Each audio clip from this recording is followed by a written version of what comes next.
হতাশাগ্রস্ত ক্রিকেটারের পাশে দাঁড়ালেন তারেক রহমান। বিএনপির ভারপ্রাপ্ত চেয়ারম্যানের নির্দেশে অনূর্ধ্ব-19 বিশ্বকাপ জয়ী পেসার শাহীন আলমকে আর্থিক সহায়তা দিল বাংলাদেশ জাতীয়তাবাদী ক্রীড়া দল। শনিবার মিরপুরে জাতীয়তাবাদী ক্রীড়া দলের সদস্য সচিব জাহিদ পারভেজ চৌধুরীর উপস্থিতিতে বিএনপির ক্রীড়া সম্পাদক আমিনুল হক অনুদানের টাকা শাহীনের হাতে তুলে দেন। প্রতিভাবান ক্রীড়াবিদরা যেন অভাবে হারিয়ে না যায়, এ সময় সে পরিকল্পনাও তুলে ধরেন আমিনুল। বিস্তারিত রাফি আমিনের রিপোর্টে। যেভাবে একটা ট্রিট করা হয়েছিল।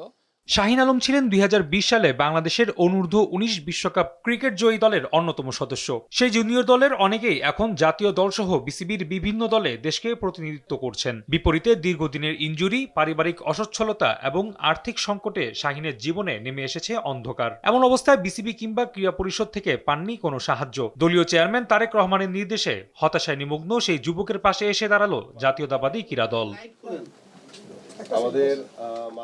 সেটারই আনুষ্ঠানিকতা জাতীয়তাবাদী দলের ক্রীড়া সম্পাদক ও জাতীয় ফুটবল দলের সাবেক অধিনায়ক আমিনুল হকের বাসায়। এ সময় এককালীন অর্থ তুলে দেওয়ার পাশাপাশি জানানো হয় প্রতি মাসেও চলার জন্য টাকা দেওয়া হবে শাহীনকে। আমরা চাই যে শাহীন আলম দ্রুতই তার এই সমস্যাগুলো কাটিয়ে উঠে সে যাতে একজন ভালো পারফর্মার হয়ে তার পরিবার এবং সে তার নিজেকে এবং দেশের জন্য যাতে একজন প্রতিষ্ঠিত ক্রিকেটার হিসেবে নিজেকে আবির্ভূত এবং প্রতিষ্ঠিত করতে পারে। ক্রীড়া দলকে পাশে পেয়ে অন্ধকারে আলো দেখছেন শাহীন। জীবন নিয়ে নতুন করে স্বপ্ন তার চোখে মুখে। কৃতজ্ঞ চিত্তে ধন্যবাদ জানালেন তারেক রহমানকে। দেখছে এবং আমাদের বিএনপির যিনি ভারপ্রাপ্ত চেয়ারম্যান তারেক রহমান স্যার উনিও দেখছে বিষয়টা, তো বলছে তুমি কোনো টেনশনের কারণ নাই, যে তোমার বিষয়ে তারা একটা ভালো একটা ব্যবস্থা গ্রহণ করবে।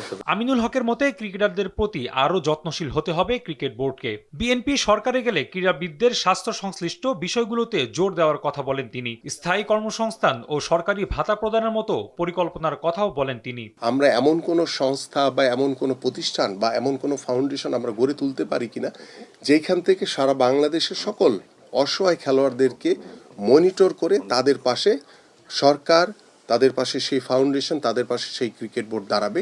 অপরদিকে জাতীয়তাবাদী ক্রীড়া দলের সদস্য সচিব ও জাতীয় দলের সাবেক ফুটবলার জাহেদ পারভেজ চৌধুরী মনে করেন ইনজুরিতে পড়া খেলোয়াড়দের হতাশার অন্যতম কারণ আর্থিক সংকট। সেই সমস্যার সমাধানে বিশেষ পরিকল্পনা করবে ক্রীড়া দল। এটা হচ্ছে ফিজিক্যাল গেম, যে কোনো সময় প্লেয়ার ইনজুরি হইতেই পারে।